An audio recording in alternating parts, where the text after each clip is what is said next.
All right, it is 6 o'clock. I'll give everybody just a second. Oh. And I'll officially call this meeting to order. If you would rise for the Pledge of Allegiance. I pledge allegiance to the flag of the United States of America and to the republic for which it stands, one nation, under God, indivisible, with liberty and justice for all.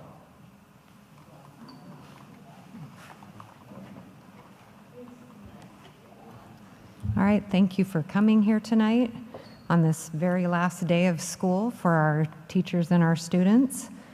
Board members, have you had a chance to take a look at the agenda? All right, there are no changes. Is there a motion? I'll make a motion to accept the agenda. I second the motion. All right, it's been moved and seconded to adopt the agenda. All those in favor say aye. Aye. Aye. All those opposed say no. Hearing none, the agenda has been adopted. And now we'll go to Superintendent Jesse for the report.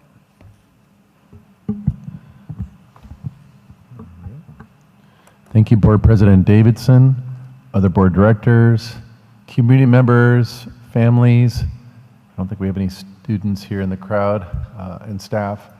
Thought I would start off just commenting about Shelton High School's graduation was this last Saturday. Is very well attended.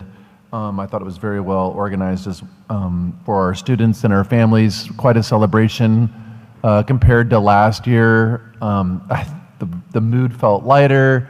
Students were wearing quite the wide smiles on their faces. Talked to some parents and they really enjoyed the ceremony for their student. And so I just think that's just a great sign for a lot of those students, and they're excited about their next steps into life. So congratulations to our students, our families, and our staff at Shelton High School. While I'm celebrating things, I would also like to take a moment. It is the last day of school. Lots of work this year. Again, I've mentioned many times coming off the pandemic, this is a really great opportunity for the Shelton School District to take some steps forward. And I'm really proud of the steps that our staff have taken this year, in particular around building relationships with our students.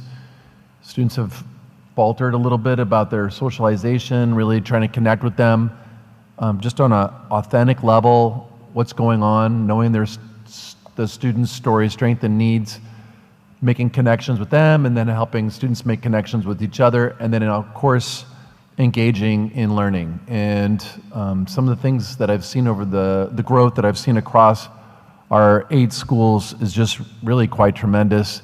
I think it's an attribute to some of the decreases in suspensions. We've had an increase in attendance in a number of areas, especially lately, with less illnesses going on.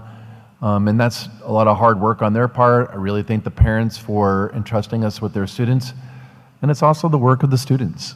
You know, they're the ones that are trying on new skills all the time. That's the part of learning.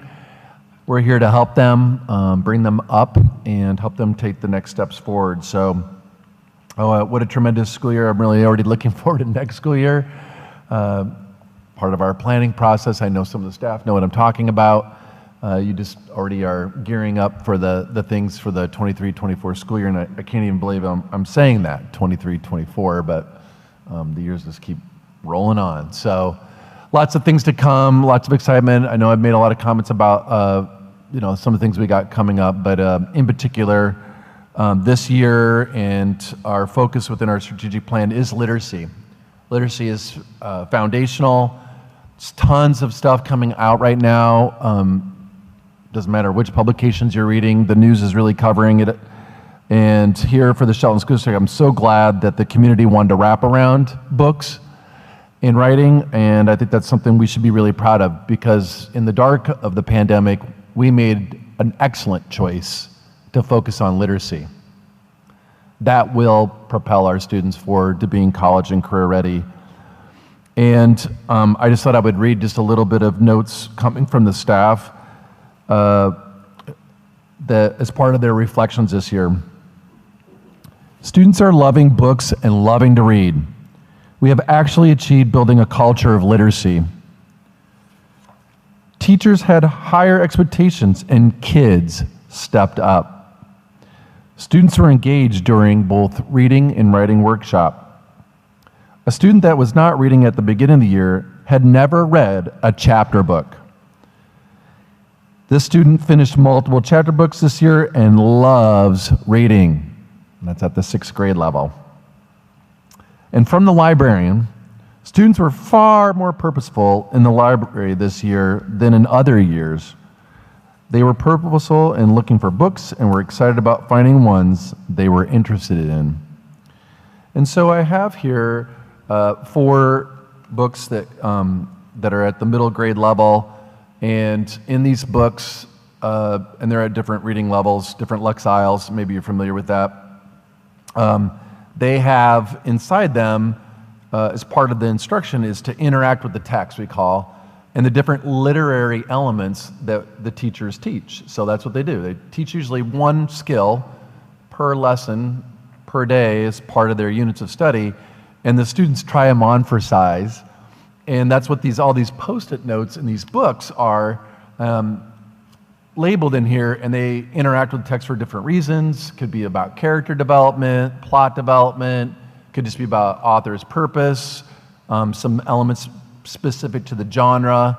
And so I have some examples here of how students have, and you can perhaps see, I don't know, it almost feels like there's 50 Post-it notes in this book. Quite a few, they're all yellow in this one, but they're all over the pages and labeled in here. As the students read, they're interacting with all of the text so that they're thinking. That's the cognition we want students to do. It's the deeper learning that helps them think more critically. And then for some of you, even in the crowd, probably even remember, there was Goosebumps quite a long time ago. I know for some of the older adults. And then there's, of course, things like Rescue Dog, Ember. So this is, I don't know, this might be 100 Post-it notes in here. I read some of them. I won't read them out loud just to embarrass any students out there, but they're really wonderful, and honestly, they're touching. You can see in there, it's not just about some of these things. They can also just make comments about how much they love the book. And spreading the love of literacy is something that we're just all about. That's our work. It is multi-year. It's not like things just come back and kids just read right away and automatically and get all the skills they need. But you can't get better at reading unless you read and you interact with the text and you write. So it's really nice to see these examples here for just some of the books. One of the things we're to do is kick off in August a nice event with some of our community members around books, with our teachers. And then we're having some more events in the year, and so we were hoping to invite the public to come in and be part of some reading exercises, reading opportunities throughout the school year, so that they could read alongside or read to small groups or one-on-one with some of our students across our 8 schools. So some more fun activities will be coming out. We're just putting the plans together now, but I'll be commenting more about that in either August or September with more information. So with that, I'll hand it back over to you, Director Davidson. All right. Thank you very much for your report and for bringing in the books with those examples. That's really great to see. We will move on to community comments, and we do have several of those this evening, as well as one that was emailed to me that I need to read in for the record. So I am going to read the standard comments around community comments. As part of the regular school board meeting, the board invites community members to make public comments in person and/or by phone as conditions allow. If speaking in person, please follow the public comment procedure by signing in and stating your name and address at the podium when called by the board chair. If making comments by phone, please dial 1-253-215-8782 and enter meeting ID number 854-3386-9913. Each person is allowed 3 minutes to speak. In accordance with the Open Public Meetings Act, the board is not allowed to discuss items that are not on the agenda. The board will direct the superintendent to follow up on any items that arise during public comment as appropriate. The board will not allow complaints against an individual staff member or student in open session unless that individual has requested an open public hearing. I'm going to go first with the email to read, so if you wouldn't mind putting the 3-minute timer up there. I'll start that when you've got that loaded up. Thank you. So this is an email that came in from Brad, whose email address is Thomas Jones. It's an urgent request to declare Juneteenth as a school holiday, and he would like it read into the June 13th, 2023 board meeting. Dear honorable members of the Shelton School District School Board, I hope this email finds you well. I am writing to you as a concerned member of the Shelton community to urgently request the immediate declaration of Juneteenth as a recognized school holiday within our district. As elected representatives entrusted with shaping the education and values of our youth, your support in this matter is crucial. Juneteenth, observed on June 19th, commemorates the emancipation of enslaved African Americans in the United States. It is a day of historical significance and serves as a reminder of our nation's journey towards freedom and equality.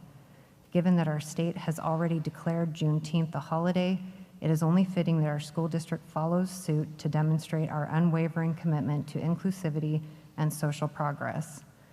By officially recognizing Juneteenth as a school holiday, we have an incredible opportunity to showcase our dedication to fostering an inclusive and welcoming environment for all students, families, and staff. This declaration would not only demonstrate our support for the African American community, but also serve as a powerful symbol of unity and empathy for those who have been historically marginalized. I urge you to consider the urgency of this matter, especially in light of our town's reputation for lacking inclusivity. By taking swift action and declaring Juneteenth as a school holiday, we can begin to repair our community's image and take significant steps towards a more inclusive and equitable future. Thank you for your attention to this matter, and I sincerely hope that you will support the declaration of Juneteenth as a school holiday. Together, let us lead by example and create a school district that embraces diversity, honors history, and celebrates the freedom and equality that Juneteenth represents. Yours sincerely, Brad TJ. And it was carbon copied to the Mason County Journal, Mason Web TV, and the Olympian. And that is it. So I will go to the first name that I've got down on the sign-in sheet, and that is Sherry Brown.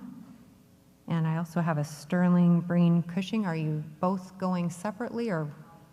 Okay. So we did a job about 3 years ago for the Bordeaux gym addition, and I haven't got any calls back from the school district of retainage that has been due for about 3 years now. Don't know what else to do, so I thought I'd come here. So that's what I'm here for. I just want somebody to call. The contractor has been telling us that the school district doesn't have anybody to fill out the NOC paperwork, and that's why we're not getting paid, but it's been 3 years. So just looking for an answer on when we might get paid for that. And your contact information is here on this page. Is. And I have emailed Brenda Trotredge or Trogstad. Yeah, that's Yes. who I've emailed. So Okay. and called. So that's it. I just need something. Yes, thank you for your comment. We will make sure we follow up with you. Thank you.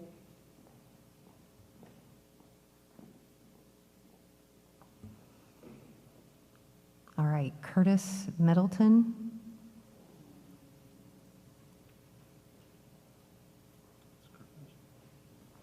Or, yeah, Hi, how are you guys tonight?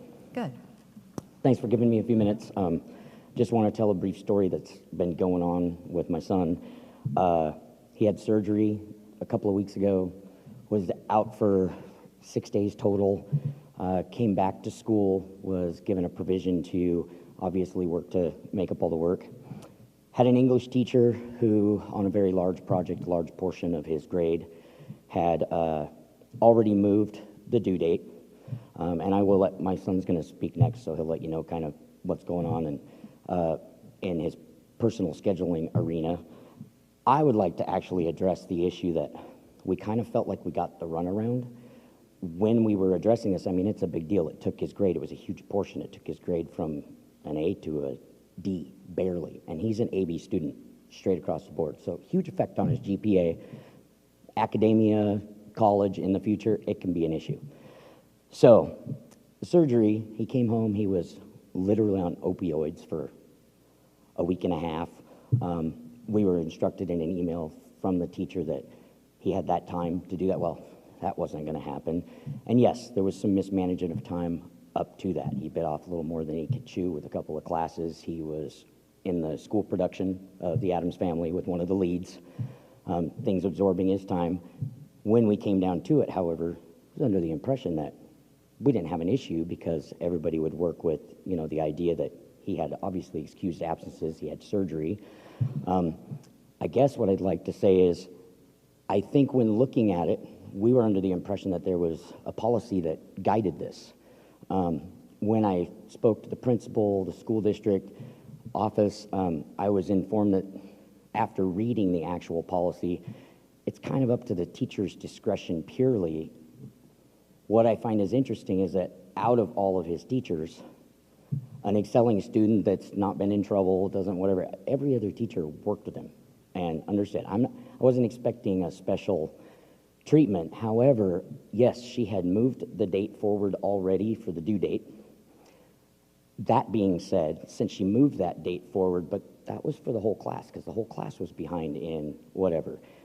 Right about the time that that happened, we have the emergency, he has to have surgery, doesn't come back. He comes back thinking, okay, I've got a few days to do this, gets on the project.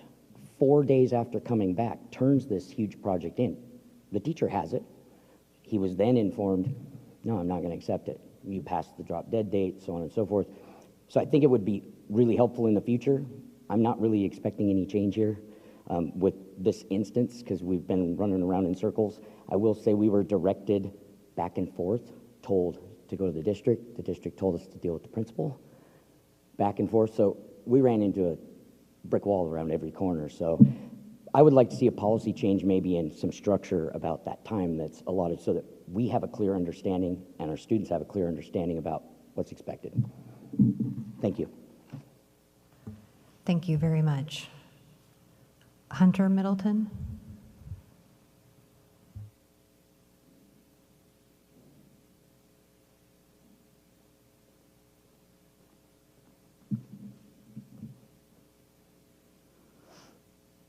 Hi. So I'm just here to expand on that. Yes, I did. I probably could have used some of my time better prior to having my surgery, but coming out of a play, and that was not an excuse, and, you know, this surgery coming up and the assignments that had already piled up because of that play, I didn't quite, I wasn't really able to, I kind of froze. And so, as I would consider myself a good student, and maybe I deserved something for having turned it in late, but you know, I don't think it was really fair that I got almost an entire, I almost failed a class because of it. Right now I have 3 A's and 1 B and the D. I've always strived for greatness, and knowing that I might not be able to achieve that because of this one grade is a little bit hard to choke down. I also didn't really know I was doing anything wrong, as I had always been, whenever I had doctor's notes or issues or excused absence, I was, my teachers would work with me on things like that. And so this is the first time, especially with a doctor's note about a surgery, that I ever didn't get any kind of, you know, a couple of days is all I really needed, and it would have been helpful. And I really thank all those teachers that did help me, because now that I know they didn't have to, I'm much more thankful of them doing so. It was really hard for me, like my dad said. I was on pain meds after the surgery and constantly laying down and icing and lots of things because I was very limited in what I could do. You know, the policy says under reasonable conditions, the student will be allowed time to make it up. And they said that because I didn't utilize the time in the beginning as well as I should have, that they wouldn't give me any more time. But even if I did, I would have had to do twice the same amount of work in half the time as everyone else, which I don't really think would have been fair as it was. But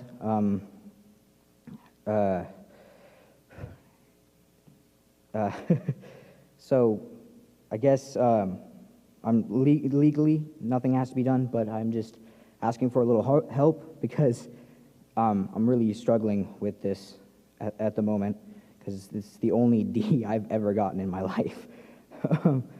And I really fell in lucky with most of my teachers, and so I would hate to see all that potentially go to waste because of this one mistake I made. And as long as, if you guys would help me out, you won't be seeing me for this reason again, ever. I've learned my lesson. Thank you. All right, thank you very much. I know it's not easy for adults or young students to come up and talk in front of a board, so thank you for coming up and doing that. Our last community comment is Doug Peterson. Oh, you didn't realize? Yeah. No. All right, if you don't have anything to say, yeah, it's just if you want to make a comment. So if there are no more community comments, that closes that part out, and we'll go back to the regular agenda. So we do have 2 items under reports and recognitions. For 5.01, we're getting a report on the Highly Capable Program, and this is an update with Adrian Minery.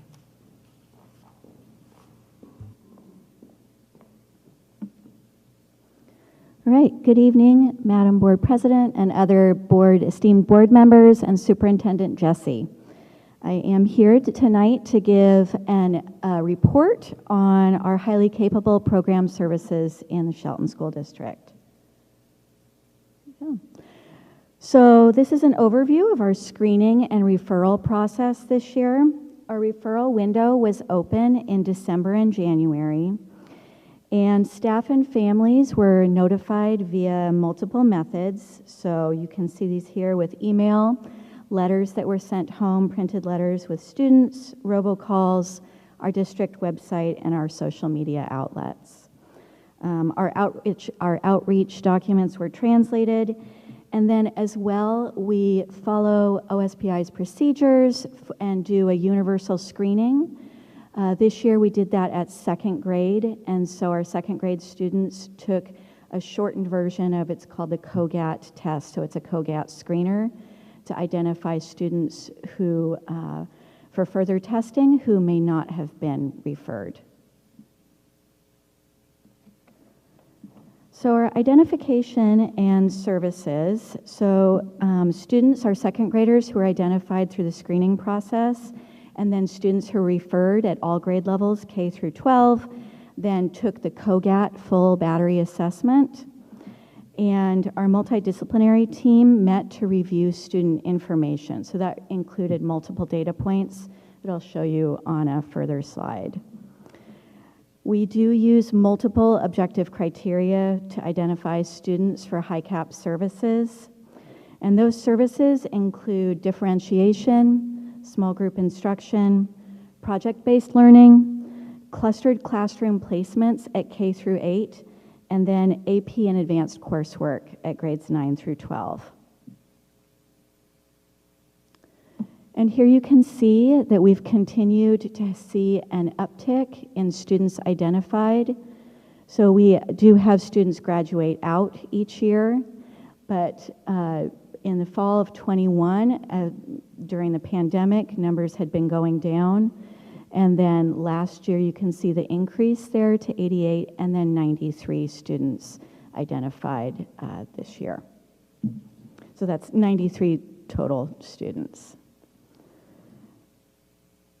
So some highlights of the process this year were implementation of a standard benchmark assessment, and that was for all students, and that was a decision from our teaching and learning department at K-8. And so you can see there's the names of those assessments there. MAP at K-8, which is a reading and math benchmark assessment, and DIBBLES at K-4, which is around foundational skills for reading. That lessened the impact of assessment time for highly capable testing because we were able to use those scores and as well as give valuable information for all of our teachers. We did use multiple data points. You'll see a lot of acronyms there of assessments.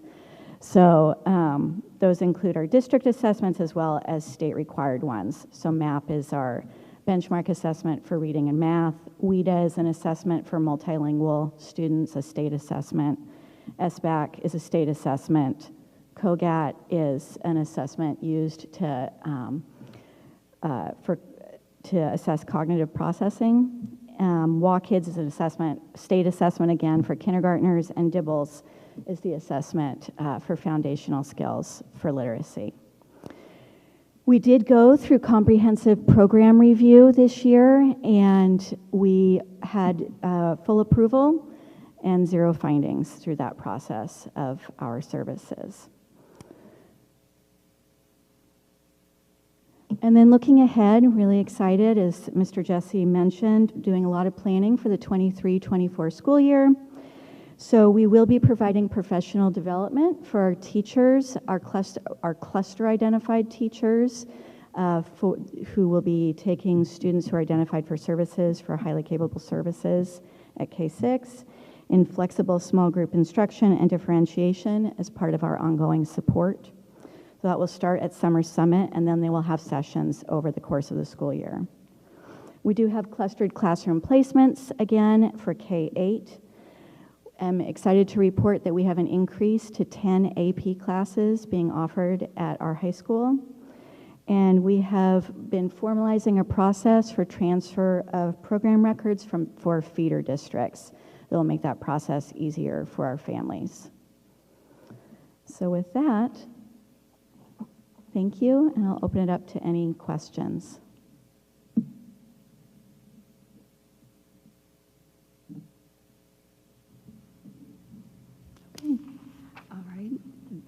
This sounds good, that we are going back and making sure that we have all the pieces in place for the high-cap students.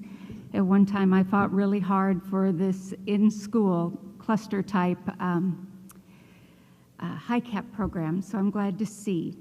Now, with COVID and changing of teachers and staff personnel, are you at a beginning level again of organizing that for grade? I guess it would be grade 3 and 4 where they would have the cluster classes. Right. Well, actually, yes and no in terms of the beginning place, because we do have teachers with that expertise that you're referring to that have been here and were here for that process, as well as some of our principals who know who those teachers are and the teacher leadership teams in the buildings who know who they are.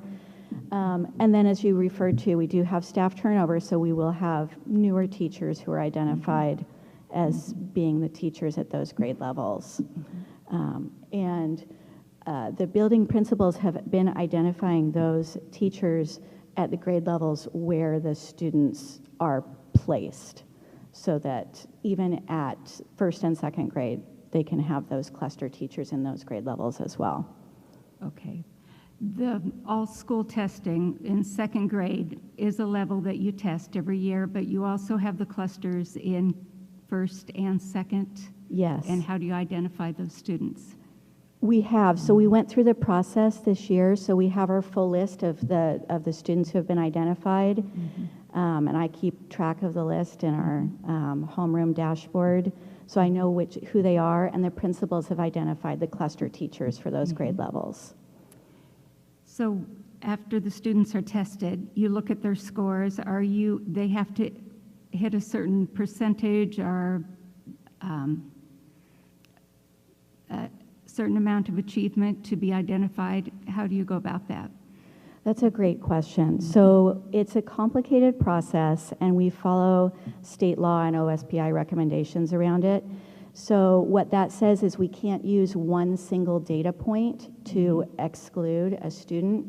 So we have people representing multiple expertise on the multidisciplinary team to come together and look at the data points. And that's why I went through that whole laundry list of assessments, so that, for example, what we're looking for is patterns overall, as well as the information and the referral, so that, for example, if a multilingual student was making really accelerated progress in their WIDA scores, showing that they were acquiring English skills at an accelerated rate, combined with referral data, combined with other data that comes through, then that might be a student that we would consider including. So we don't have, what the simple answer is that we don't have a cut-off score for any of our assessments. Okay. And who makes up the multidisciplinary team? It changes every year. This year we had our data and assessment coordinator, we had a teacher, myself, our director of special education, and losing the title right now, a psychologist. And if a high school student signs up for an AP class, are they automatically identified as highly capable? Not at this time. So we need to go through the multidisciplinary team process, but the referral window is open to high school students for referral. Are they able to sign up for AP without that? Oh, yes. Okay. Absolutely. All right. Yeah. Thank you for all the information. Absolutely. Can you explain the referral process too for older students? Yeah, so it's a single referral process for K-12 in that there's a form that's available for either a student to refer themselves, family member, community member, or whoever. And I guess the difference, it is one form from the family side. From the, then we want to collect the information from teachers as well.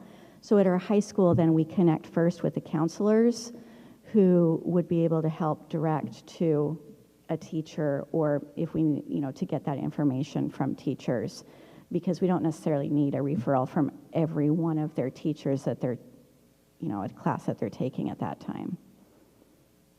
Okay, thank you. I was curious if it came from families themselves only, or if there are teacher referrals as well as it's both. Yeah, basically. teachers are more likely to make the referrals in the younger grades, but a teacher at any grade level can make a referral. But as Mrs. Knudsen-Johnson, I apologize if I said that incorrectly, was referring to, any student in our secondary schools can take AP classes, and so we typically receive less referrals at those grade levels. Right, and I was curious when you were talking about the partnership with our feeder schools or our partner schools, how are we in communication with those schools about who's coming over with maybe those younger age referrals, and then they're being guided through their advisory or counselors then at those secondary levels to, or encouraged, I guess. I'm not sure how that whole process works. That's precisely the reason why. So exactly, because it shows up in our student information system. There's a letter in the corner, it's highlighted green, so you kind of can't miss it, right? It's right there to say that the student has been identified, and it's in their cumulative file, so that in those conversations that the counselor is having with the students about recommendations for classes or their high school and beyond plan or whatever that is, that there's some record of what the information is that they're coming with. Okay, thank you. I appreciate all the information about it. We did have a school board member who was very passionate about the highly capable program and how important it is to have, good programs for students on all ends of the spectrum. And so it's great that we're looking at adding up to 10 AP courses too at the high school level. So we're continuing to give kids some more complicated coursework if that's what they're needing. Does anyone else have questions? I'll just follow up on that. How about when a student comes in from another district, not one of our non-high districts, but from the other side of the state, from out of state? Then how do we follow up to see Yes. if they're capable? So that was a project that we started last year and have continued this year. And so this year was really about the formalization of the process with our feeder districts. But that was part of the decision making that because we have feeder districts, with looking at our procedures around this for within Washington State and without, I guess, beyond Washington State districts.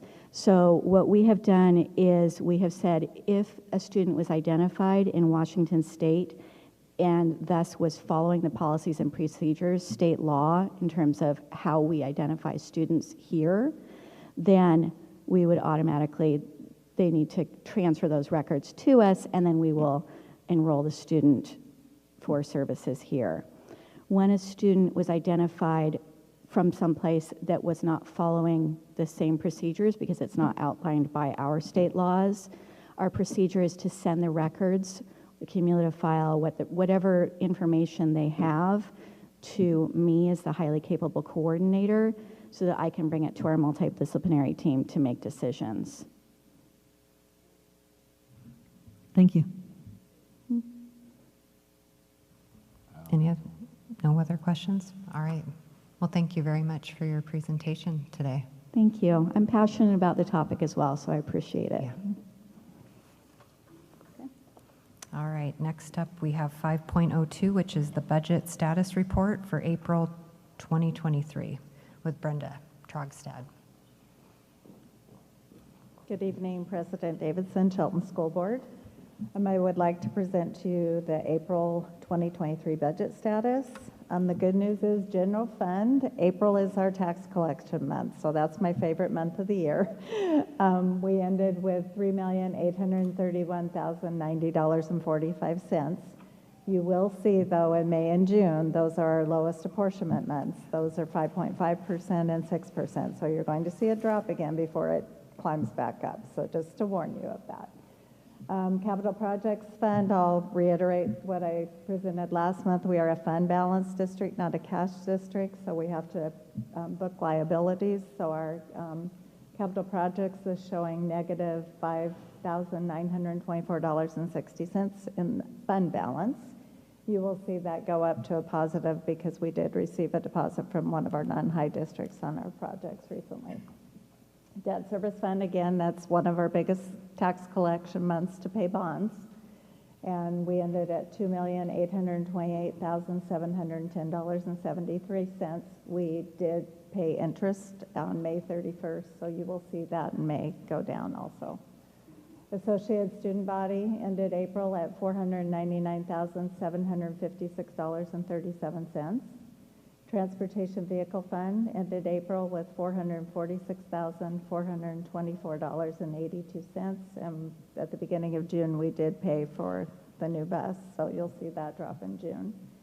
And then our scholarship account has Drake Scholarship ending at $210,588.83.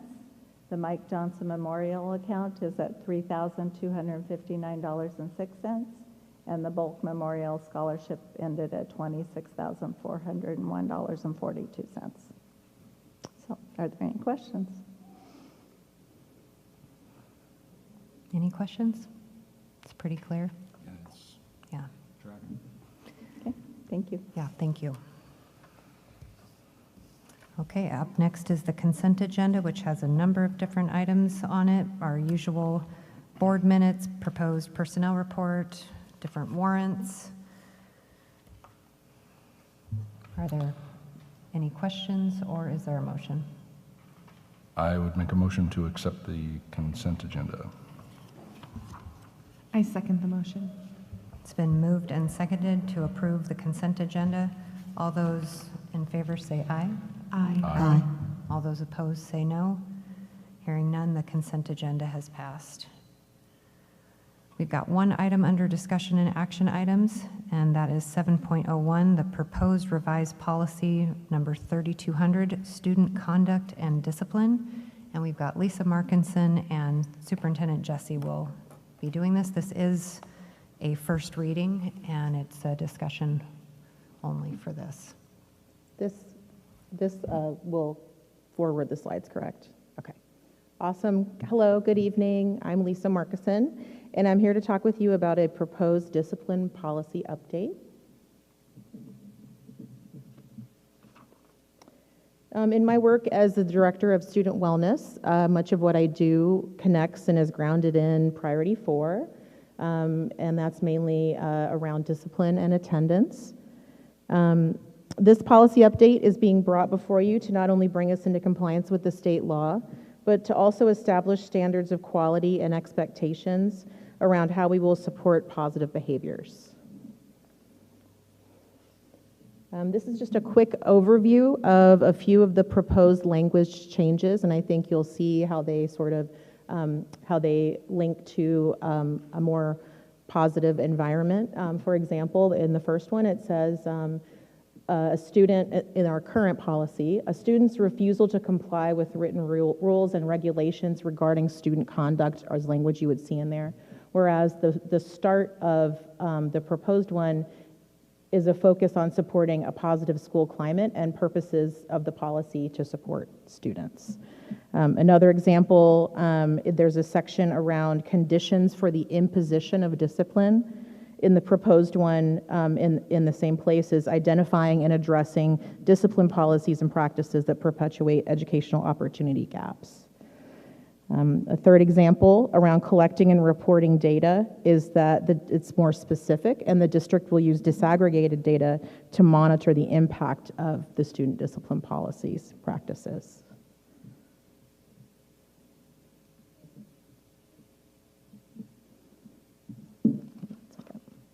So as I mentioned, this update is based on changes to the state law, and it also reflects where we want to go as a public school system. So looking at Chapter 392-400 of the Washington Administrative Code, we reviewed and revised the policy to make sure that we did not have any zero tolerance policies and practices, to adopt positive and instructional approaches to behavior, make sure that those were in there, and to focus on the classroom context and data-informed decision-making.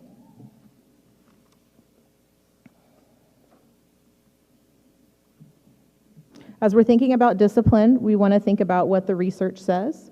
I'm going to share a few excerpts to guide our thinking and our work ahead. For example, in this first excerpt that comes from the American Psychological Association, the goal of any effective disciplinary system must be to ensure a safe school climate while avoiding policies and practices that may reduce students' opportunity to learn.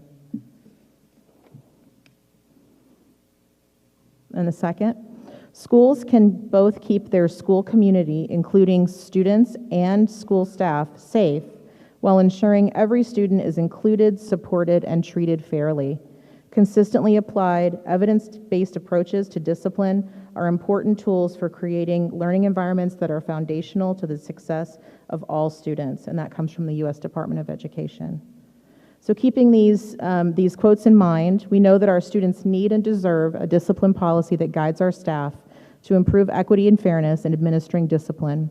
As educators, the mindset of seeing behavior as a teachable moment and seeing each student as an individual with a unique story, strength, and need is critical to the success of all of our students. So finally, this is just a brief overview of the process of what's already taken place and what some of our next steps are based on approval of this policy update. Some of the things that we've done this school year is review our discipline data and our decision-making processes around discipline. We've collected input from school administrators, reviewed the WASDA sample policy and procedures language. We're in the process of revising the school board policy and superintendent procedure, and we've been reworking the discipline codes and our data management tools. Next steps ahead, pending approval. train and calibrate school administrators on updated policy and procedures, train and coach staff to foster safe and welcoming environments, and review data to determine ongoing implementation needs. Thank you. Are there any questions? Feel free to, if you'd like to jump in with questions or comments. I have two. In the title of this is student conduct and discipline. I see that the conduct is scratched out of that. What are we not concerned about the students' conduct? I mean, I don't understand the rationale for removing the word conduct from the title of this. You want to take that? So the policy, so the update to the title of the policy is just that student discipline, so that's why that's revised. The board policy itself that you have in front of you drafted is in alignment with the recommendations by WASDA, so nothing is substantively changed from the recommendations. What WASDA puts together is, again, coming off some of the changes that have taken place in the Washington Administrative Code, and so that's why you have here. And then we also did have, I know that question's coming, so I just want to preempt it. Legal did review this, so for all of the things on it. So yeah, anyway, so I just want to answer that question and know that was related to that. And then Can I say one more thing? I think too that part of what it, there's a focus on what adults do and how adults can support students versus how students should be. So it's more like in response and what are the conditions that we can create to help support behavior versus what should students be doing. Sure. So that's part of why I think the word like student conduct is kind of taken out. That's my guess. Okay. But I was just following the recommendation around that, so. And so that would tie into my next question. If you get down to page 7, which doesn't tie to your thing, but on the cross references, we've got crossed out, we're not going to reference 3240, which is student conduct expectations and reasonable sanctions. I guess I could see the reasonable sanctions, but if we're looking at all of this and we're not going to cross-reference the student expectations, I guess I don't understand that.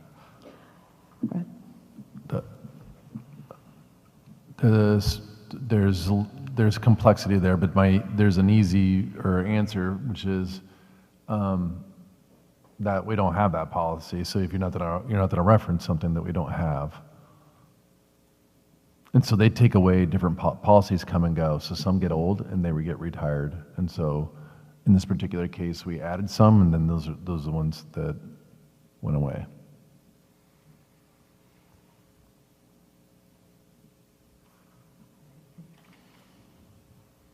Are there other questions? I have some questions. Back on the screen, it said Chapter 392-400, number 1, eliminate zero tolerance policies and practices. I don't know what that means. Oh, thank you. That's a good question. So zero tolerance basically means, like, for example, if students fight, they automatically, or if they're involved in a fight, they automatically get 10 days of suspension. That's zero tolerance. That's one example. Like, it doesn't matter what the story is or what was involved or what happened, that's zero tolerance. It means when this happens, then this happens, no matter what. So we want to eliminate that because there are personal stories and circumstances. Okay, and that's a recommendation from our Washington State government. Okay. Then reading through this, I'm seeing that we just want to be fair. We want it to be equitable to all people. But the rules and discipline is according to what each building sets up. We don't have an overall standard, kid-friendly standard here, but each building will provide that. Is that what I'm seeing here today? I'll take that. So just one thing on the back. So the Washington Administrative Code is a law, so we do have to follow that. And then things that, there is things why we should follow the story, strength, and need of our students. There are mitigating circumstances. I can think of at least a dozen that come across my mind, that come across my office this year, where you do hear stories, about what's going on for particular students and goes on. It doesn't mean they don't receive some level of discipline, shall I say, or some support that comes along with it. But the notion of zero tolerance is just, this is what you get, I don't even want to hear the story, and there's really no flexibility. And so you mentioned that. The coming back around, in particular on what it looks like for the district and the schools, that is on the slide you'll see a calibration. So we do work with them, we do provide guidance and recommendations, but it's just like you can't just say formulaically, you did this, you get this. So the codes are really simple, right? Like you say, like vandalism, like, all right, well, there's a difference between vandalism, like I took a crayon and the kid went across the wall. You might have had a couple students like that. Just kind of take their hand and with the pencil or a crayon and go across the wall. It's different than someone who goes into the bathrooms and destroys it. And then it's also developmentally appropriate. So we do have guidance and things like that. We do calibrate ourselves, but the requirement is also that schools do review those things for themselves, because the important thing is, as much as we can give that out, and we talk about it across our schools, so we have a better sense of not just about what are the more promising practices that actually decrease the discipline and actually gives tools to our educators so that when they work together, there's just less problematic behaviors, right? And that's what I like about this, which is what Lisa's mentioning, is we can point fingers at students all day long. It is a contingent also on the adults to work with them or work together. That's the power, I think, is when adults work together to deal with the issues, because there's just different levels of skills and expertise. And so, and then the last piece, I know you know this, and I think that's part of the procedure, is just around like more minor incidences, especially is about calibration for the staff, about what's their process in their buildings to go, where do I give a referral, who's gonna take it, who's gonna deal with it, and how would I know if something's gonna be taken care of or not? And those tend to be more elevated issues within schools, because people, depending on their own belief systems and the procedures that are followed or not followed, those things tend to rise up. And so it's really, we're trying to get things where people review it, we give more guidance, there's more tools for people, not only in the sense of what the process is, but it's also about the practices that we're doing. And I know about that. A school that has worked together for many years, they know each other, the staff's been established, they have great discipline because they're all on the same page. They've pre-taught it, expectations are across the board. That's really a key to success. So I understand that part. But then another part I want to bring up, and maybe you'll have, you can explain this to me. It says ensuring fairness, equity, and due process. So, and later it talks again about making sure they have due process. I'm just wondering who manages all that. That sounds like it's, we're in court and we need attorneys for both sides, and we need good storytellers. And do you think that's going to be a stumbling block with the wording that they need due process? Well, in some of our calibration, in some of our work this year, when we've been talking about what are our current processes and trying to calibrate around that, we have used the term due process because that is something that exists in the RCWs and the WACs around some of the safeguards, I guess, that are in place for students and around what certain processes look like. So, like, for example, if a family decided that they wanted to have a disciplinary action or exclusionary action, which means like a suspension where they're excluded from school. If they wanted to try to get that overturned, then there is a process in the procedures about about how that goes and what that looks like. And so the term due process has been used with the administrators in our calibration work already. So I think that in terms of that, I guess I'm wondering, does that get at what you're asking about, or are you concerned about Okay. if like a family saw it and would Oh. they be confused about what due process means because it's a legal term? Yeah. So I guess if it's referring to being expelled and renegotiating their discipline, I guess that's one situation, rather than not every discipline item is going to have to go through due process. Right, and especially yourself as a former elementary teacher, there's a lot of referrals and more might seem major, but they're minor. They're not going to lead to suspensions. Those are things that don't have as much quote unquote due process, right? But we are responsible for communicating with the parents when the students are outside of the receiving their general education services.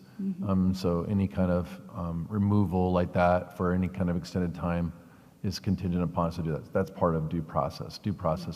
And then a lot of these things are really actually more usually at the secondary level where they revolve around a lot more. We have progressive discipline, and then we also have multiple layers of the appeals process, and those are laid out quite at length. It's almost a third of the procedures if you read them. Okay. Go right ahead. Right now in our schools, do we have a way to keep our students in school? They're excluded from their classroom, but there are programs that will keep them in the school working. Do we have anything like that? Are you referring to like in-school suspension? Yes. It's my understanding that some schools have the capacity and the space to do that, and some schools do not. So that is not something that is necessarily an option for all students. Okay. All right. Okay, thank you for explaining it to us. Lauren, go right ahead. I'm going to get to my question, but when I read through the policy, I was really encouraged by the removal of outdated language like zero tolerance, and that the school district's moving in a more equitable manner towards recognizing the different, supports that students need when they are being disciplined. On that equitable note, I was just curious about the disaggregated data portion. That's because I'm a nerd, but we currently must not be collecting the data on what students are being disciplined. So moving forward, are we going to be able to kind of look across the board and see a clear picture of discipline in the district? I'll take that one. Yeah. Sorry. So every district is required to collect all of that data. We do collect it on they call them the Fed 7 plus your programmatic services. So your different demographic groups on the Fed 7 and then plus programmatic services.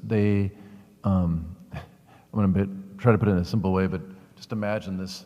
It feels like it's over 100 fields of data that the federal government looks at. And so you can have disproportionate discipline for the different groups of students. And then you can have super disproportionate data. And depending on how you land, you can get into corrective action at school districts for doing just that, having disproportionate discipline for a specific group of students. And then you have to work on it. I've been part of those corrective actions, and they're a lot of work. They usually involve students with disabilities and usually students of color, or both.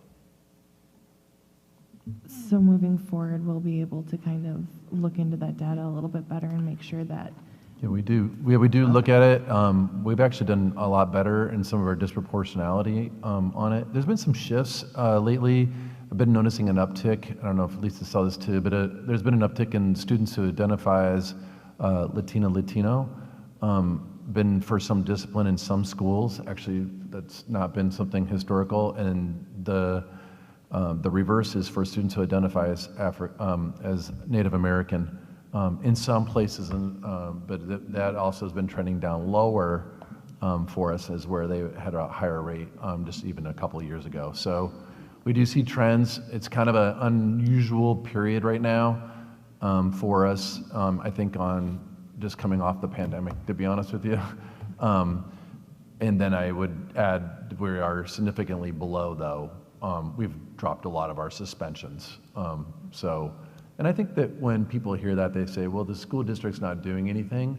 And I would say, well, that's actually not true. If you read this, you can see that there's a lot of supports. And it's really about natural consequences. You can punish anybody and punish them into submission, perhaps. But the problem is, what are you teaching them to do? These are kids. They're moving forward.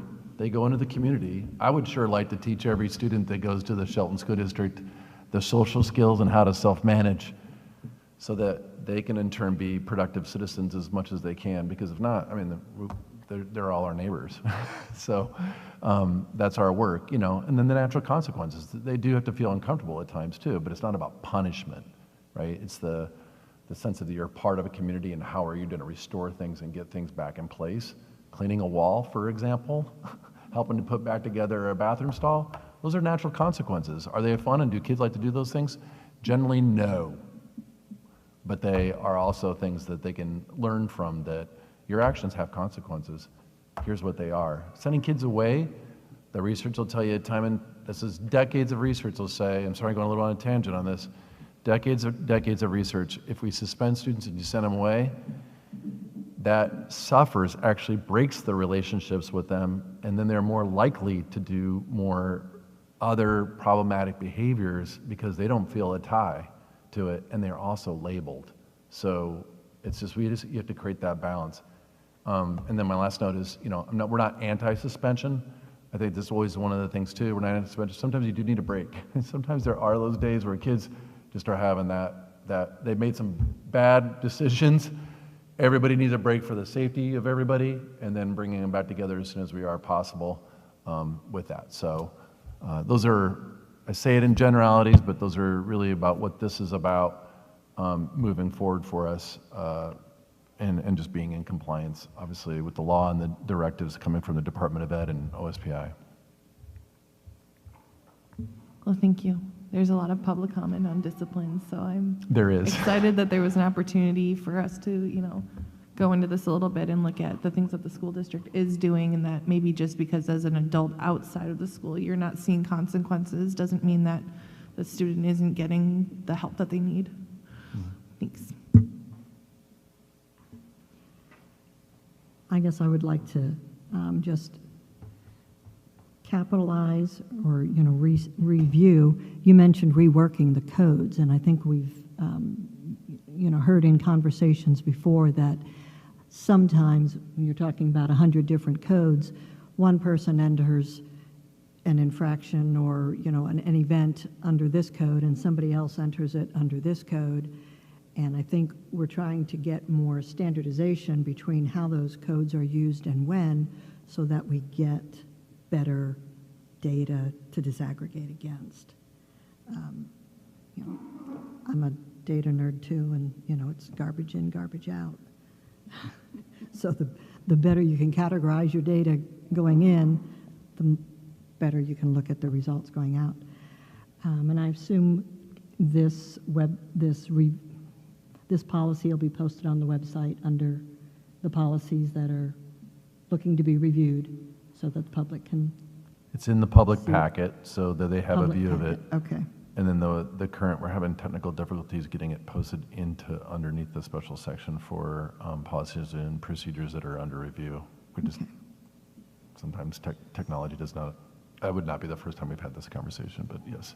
We're working on it, and it is available though in that packet. So if anybody's listening and they want to look at it, it's in the packet. And what is the estimated timeline for the procedures that'll go along with this?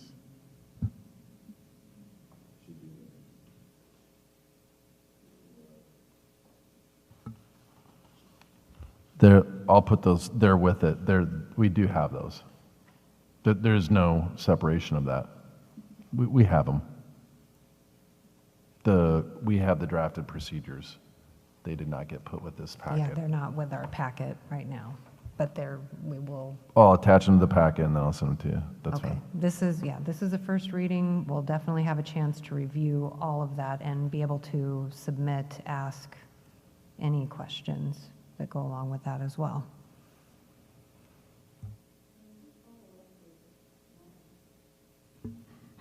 And I guess I do kind of go back to Matt's question about conduct.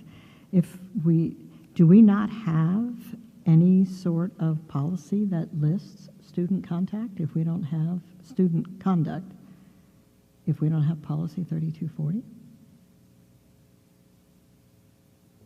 I'm confused. I understood we were focusing on student discipline in policy 3200.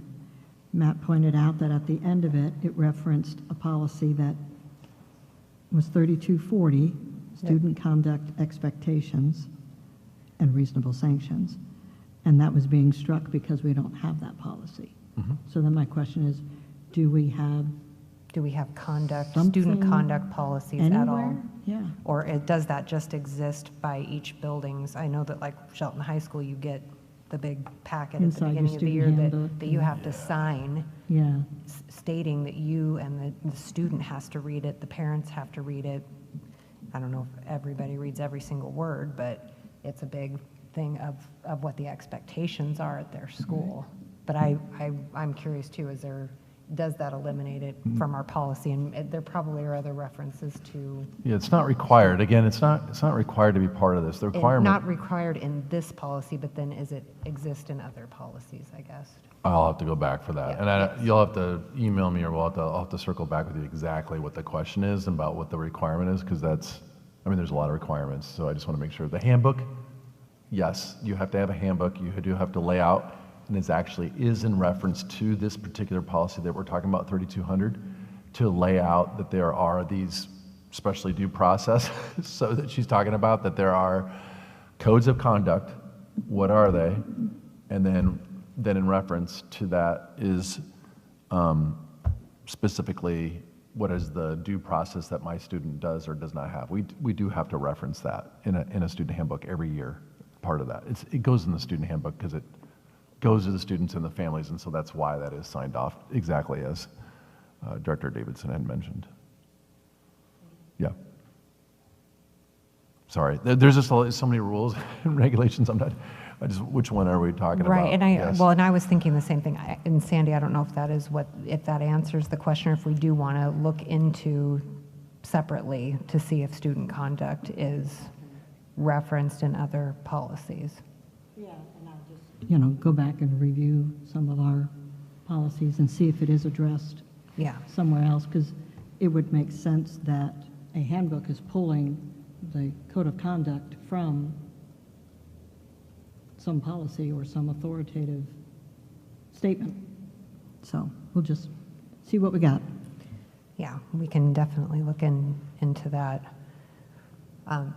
Thank you for the presentation. It obviously, all throughout our strategic plan, it's one of the main goals is safe and welcoming environment, and we want it to be safe and welcoming for students, for staff, for anybody that's coming on campus. So we do have to update the policy. It was, I believe, last updated in 2019. So there have been significant changes that have taken place that we need to update the language with. So thank you for going over the first reading with us. And we will be, I'm sure, firing off a lot of questions, especially to you. Lucky you. So I think this one's going to, we'll definitely be having questions. It's obviously a complex topic because I know all of us do get feedback from either parents or teachers that, they wrestle with the idea of how do you keep that classroom management when you have certain things going on, and then what are the stages of discipline, and how do you,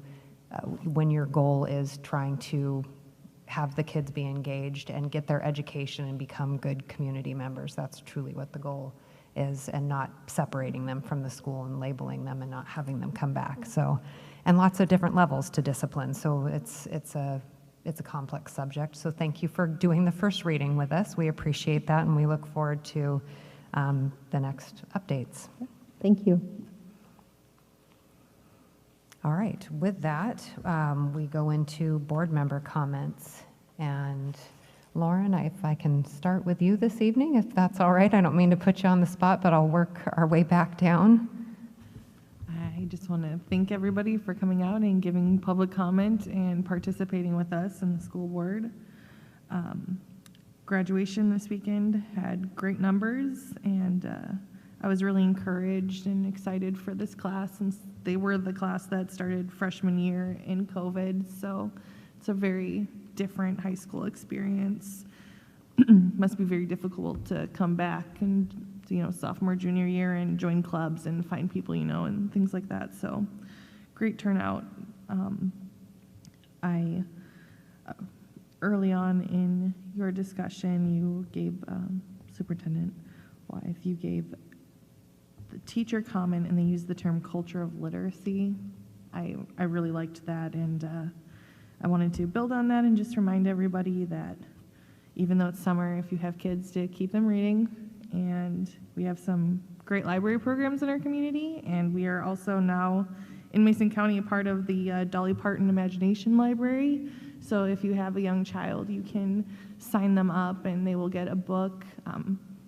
It might be monthly. I'm not sure on the frequency of the books. Sorry about that. But they do provide books. There's many little free libraries, and I hope that all the teachers have somewhat of a break this summer before going into the next great year. So, thank you. All right, thank you, Lauren. Carla. Well, I have the same topics as Lauren, but the graduations in Shelton was a wonderful event, all three of them. It's a culmination of all the hard work across our district, from preschool on up to their senior year. So it was very exciting to be there and watch the excitement of families and students. And I don't know if we're allowed to hug students being board members, but I went ahead. If they were in my class, so they got a hug. So, but I'll check on policy later for that one. And what? A procedure? Yeah, I thought it was, I didn't know about conduct, but okay. I'd like to congratulate teachers and all the staff of Shelton School District for putting in another year of teaching and helping children in our community.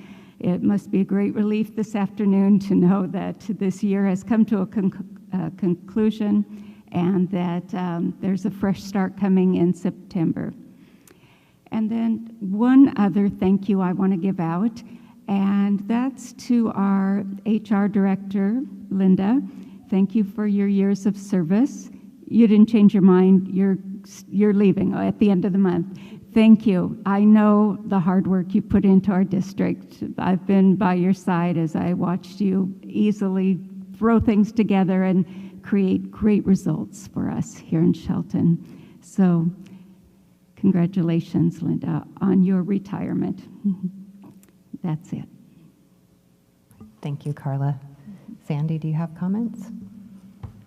Sorry that I missed so many of the recent events. There's so much going on at the end of the school, and I ended up missing a great many of those, and apologize, but family members are on the mend, and so that's always a good thing. Look forward to, the summer school and the work that we'll be doing over the summer and getting ready for next year.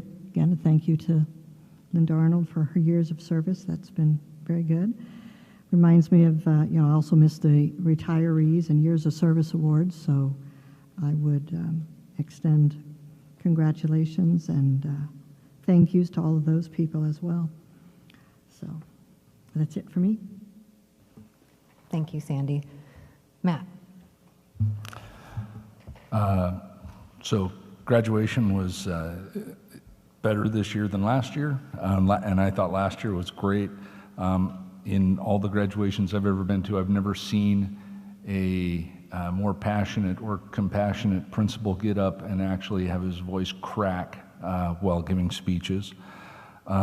This goes back to before I was even on the school board, and I want to thank the prior board members, Sally, Marty, Sandy, Carrie, who really kicked off the strategic plan and got us a superintendent that is really able and willing to push forward and break social norms within our community to get us back into compliance and use evidence-based stuff to really kick us down the field. We're seeing improvement. We had 300 graduates. It was awesome. And yes, I hugged a couple of kids too. We do need a procedure. I love that our discipline policy is focusing on making better days out of bad situations. I know that we have no idea what it is to be a kid in today's world. Technology is not what it was when I was a youth. I didn't get my first cell phone until I was 23, and it was huge.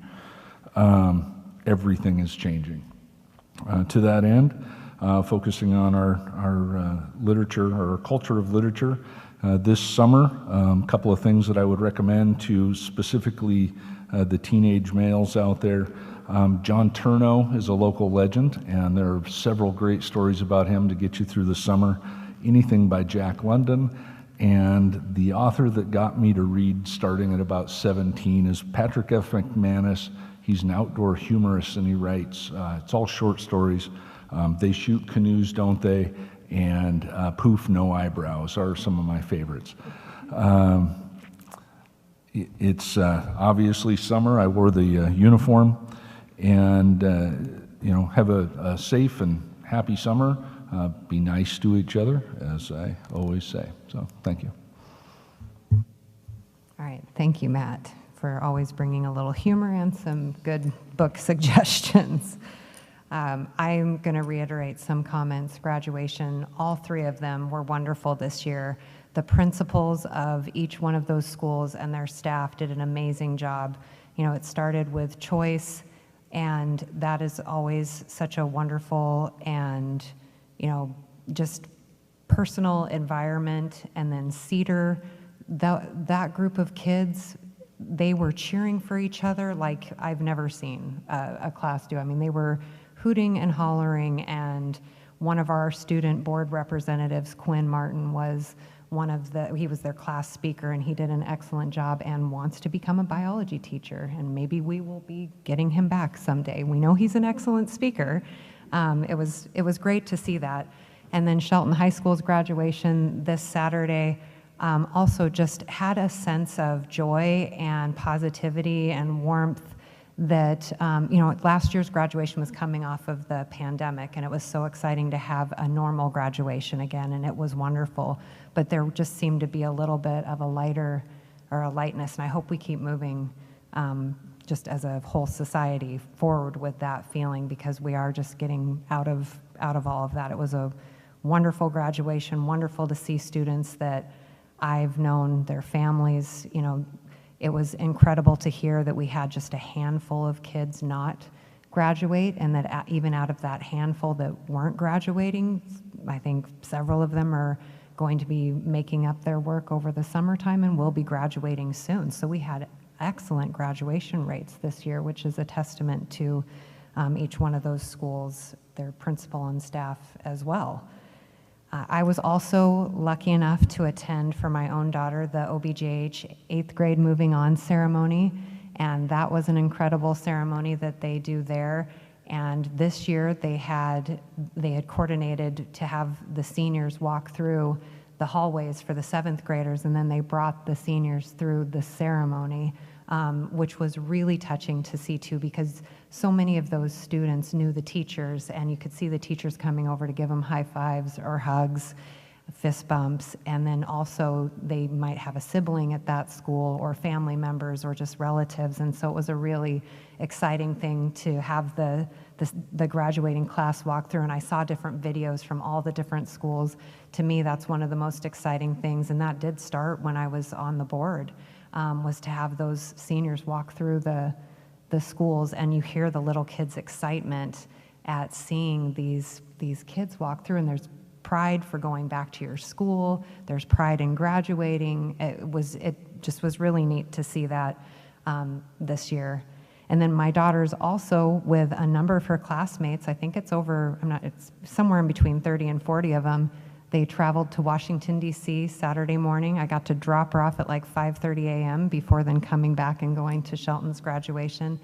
But one of the teachers has been sending pictures of all of the incredible things that they're seeing in Washington, D.C., different museums, monuments, going to the White House, getting to do all sorts of things. And then they're in New York today. Right before coming to the board meeting, she sent me a picture of how close they were sitting to the Lion King production. They're right up in front. So just a really neat experience. Great teachers that went as chaperones on that. So that was wonderful. And then I too was very sad that I missed the retirement for you, Linda, as well as hearing about Mr. Fair, who's retiring, and Mr. Phelan. These are some people, you've all put so much time and effort and built amazing things here and touched a lot of lives in your time that's here. So thank you. You're here, and thank you definitely to Mr. Fair and Mr. Phelan as well too. It's amazing to have a career that lasts that long. And I'm glad you came back for a little bit, even if you're retiring again. So anyway, I'm just, here we are at the end of the school year. I can't believe that. It always goes by so much faster. But my daughter wanted to go to school today on the last day of school and say goodbye to her friends, say goodbye to the teachers, and most of her friends did too, which I think is, a wonderful thing. But congratulations to all of the students for making it through and getting done, and all of the teachers and the staff. You can take a break, and hopefully we'll get a nice summer. We do have an exempt session tonight. We've got 2 things under that exempt session where no action is anticipated, so we will go into those. It could end up, I'll probably check back after a half an hour. We're not coming back to any action other than to adjourn, but if any public does stick around, we will just check back after a half an hour if we're going overtime to let you know that we're extending that time, and then we'll come out and adjourn. I think we will sign some documents before going into that exempt session, so we'll take just a few moments before exempt session.